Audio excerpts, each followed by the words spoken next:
Welp, they announced the new Pokemon games, eh? I guess it's time we talk about it before November rolls around for once. Don't you think?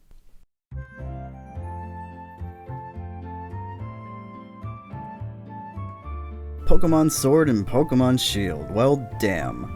Out of all the meme names I was seeing going around, King and Queen, Rod and Scepter, Rich and Poor, Sword and Shield are the ones I've never heard even once, which is interesting because the names are pretty basic, and yet not a single person I know anyway guessed either of those.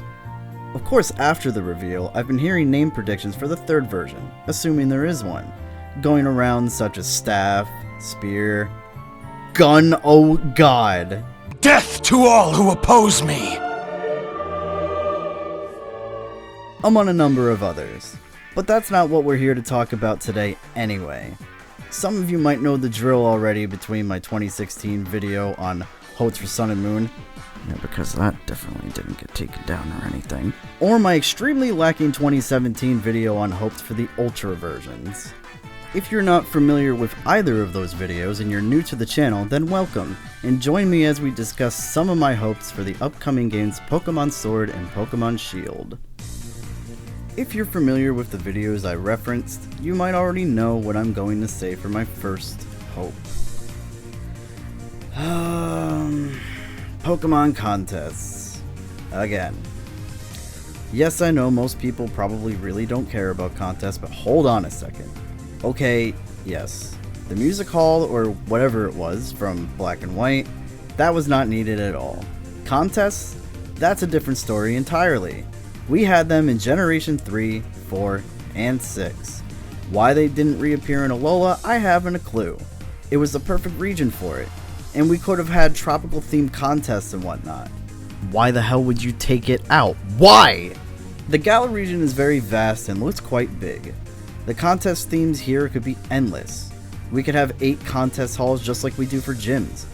Of course, let's not make them required to move around the region or lock things behind them. I mean, as funny as it would be to lock the shiny charm of all things behind winning every category of each of the 8 contest halls, it probably wouldn't make anybody happy.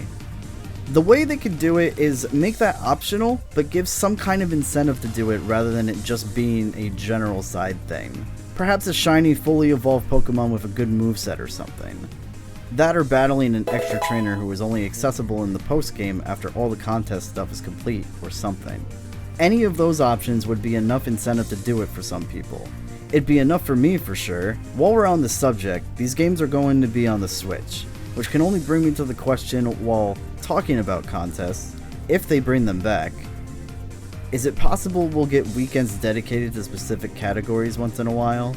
An exclusive kind of category. Something like a specific type only, small mons only, other things like that. Basically anything that doesn't strictly fall into one of the main 5 categories. Tough, clever, cute, beauty, or cool. It would work similarly to how Splatfest in Splatoon work, where it happens every few months on a random weekend. If people want it more often, maybe it could work how Smash Ultimate's These Spirits Appear More Often This Week type of thing works. I mentioned how vast the region was before, and by what they showed in the trailer, it seems like they're going to be venturing up another snowy area, similar to what we had in Sun and Moon. We could have a contest hall there that has events dedicated to ice types. Think about that. Moving along. Obviously we have a form of gyms in this game, so that's something I no longer have to hope for. I'm not hoping for a type of island challenge thing. They were fun, sure, but they weren't exactly my cup of tea. This next one might not be so surprising to anyone in Battle Frontier. Battlefront. I think everyone has asked for this for quite some time. Give us the Battle Frontier back. It was wonderful in Emerald and it was tons of fun. The same thing goes for Heart Gold, Soul Silver. I don't think I have to elaborate much on wanting the Battle Frontier back. It's a different set of rules, depending on which battle building you're participating in, that bans super overpowered Pokemon. so you'll have to find out how to deal with different strategies depending on the building you're in, without the use of your goddamn primals, ultras, mega blazikins, and geomancy bullshit. Oh yeah, and for those who don't know, if for whatever reason you've only played the Let's Go games, held items are a thing. Meaning your Pokemon has to actually hold the item to be Mega. You can't just have it in your bag and that's that. Y'all who've only played the Let's Go games are gonna have a rough start, trying to understand abilities, candies being absent, having to manually use Light Screen, Reflect without Batty Bat or Glitzy Glow, Eevee and Pikachu not being viable at all. Ahem! This is the part of the video where you all disagree with me even more so. No, it's alright. I know no one else wants this, but I'm going to say it anyway. Pokestar Studios. I actually really enjoyed these things in Pokemon Black 2 and White 2. All of them were pretty unique, aside from Bryson, man. And it took the core mechanics and made something a bit different with them. I also enjoyed how they had splash art during some of the cutscenes and it wasn't strictly dialogue. It's probably one of the most interactive things you can do in this game, or Pokemon as a whole. Starring in your own movies with a rental Pokemon or even your own Pokemon of choice was a fun time, and I would love to experience that again. I especially would love to see the Mystery Doors of the Magical Land series return, along with the antagonist Queen Bellaba. Everyone knew Kanto's Sabrina was Bellaba, right? No? This game's been out for 7 years. Moving on. Just imagine what they could do in this new region. UK-themed theaters, that'd be pretty amazing. Of course, admittedly, I haven't been to one in real life and may have just wrote that down in the script after doing a 2-second Google search, but alas, they look amazing. UK theater halls in Sword and Shield. Make it happen, Game Freak. In Generation 5, a small change was added to when your Pokemon has low HP. This change, although small, changed the feeling completely of how it felt when a Mon was suffering low health, especially in a Nuzlocke. They added music based on the low HP sound. They made it even more dramatic, and catchy. Not over dramatic, but just dramatic enough for you to be like, oh shit dude, that did a lot of damage, I better heal. This is a small change but an effective one. Probably the smallest change mentioned in this entire video. This last change is a bit more thought out. Now, I'm about to bring up Generation 5 again, so hold your hats. They had a lot of good ideas in this gen, okay? Anyway, during the post-game of Black 2 and White 2, you had a lot to do.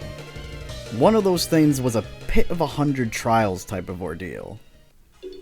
They had a 100 floor gauntlet in the form of 2 to 4 trainers per floor. Every 10th floor you fight a boss trainer. This particular trainer would be harder than most, if not all of the trainers on the previous floors. Most of them use competitive-esque sets, and you would have to figure out a good way to work around it. It's impossible to have a team that solves every competitive set out there, so this was definitely a challenge in and itself. These trainers throughout the entire gauntlet had Mons whose levels started in the 50s in the beginning floors and ended up on level 80 for the final fight. The lucky thing is that every trainer only has a team of 3, whereas you can work with a team of 6. The final trainer on the top of the tower, or the tree, depending on the version you're playing, is someone you met very early on in your Unova journey. This was a nice touch considering you don't battle him at all during the main game, and his existence is pretty non-existent past the second badge. Another thing I find really unique about this is the team of the final trainer is different depending on the version. Both have similar strategies, but one of the Mons of each of his teams use different mechanics. One likes to set up on you, and the other likes to set up sand, which increases evasion a lot for them, and makes you miss more moves consistently, and just constantly chips damage away from non-ground, rock, and non-steel types. Not to mention, weather in this generation doesn't end until the battle ends, unless interrupted by another weather effect, such as drought or rain. Even with only the 3 stars confirmed at this point, I think they can make a new gauntlet of 100 or hell even more floors at this point, ranging even higher levels, and a much larger pool of Mons to choose from. Every gauntlet boss could have 1 Mega and 1 Mon with a Z move. We've had so many options already in Generation 5, just imagine how much they could do with a post-game gauntlet challenge in this game. Endgame could have something like the champion having level 60s, and their ace, or starter in this case assuming it's your rival, being level 70. That would actually mimic Pokemon Yellow, which was the definitive version of the Generation 1 games. The gauntlet could start with level 70s, and the boss trainer on the final floor could have level 100. It spans the same amount of levels as the Generation 5 gauntlets did, without making the levels during the journey overwhelming, as well as making the post-game more challenging, and have more of an incentive to train a team to the fullest. Woo! Okay. It's only been 6 months since my last edited video. Yeah. I'm glad y'all enjoyed the reactions at least. And I've noticed a bit of my sub count go up for some reason, despite that I've only released one technical video in the last 6 months. And I gotta say, I'm pretty grateful for that, so thank you for those new subscribers. I'm sorry for not being more consistent, but if you're interested in any more of my content, I have been streaming as much as I can on Twitch. You can find the link to that in the description. Big shout out to my artist on Twitter who made my backgrounds and my avatar that you guys have seen a few times already. I couldn't be more thankful enough for the beautiful artwork, and I really think that she deserves your support. Thank y'all for watching to the end, and I hope you enjoyed the video. Please do leave a like if you did, definitely helps me, or a dislike if you didn't. I'll catch y'all in the next one, and as always, have a good day, don't lose your way.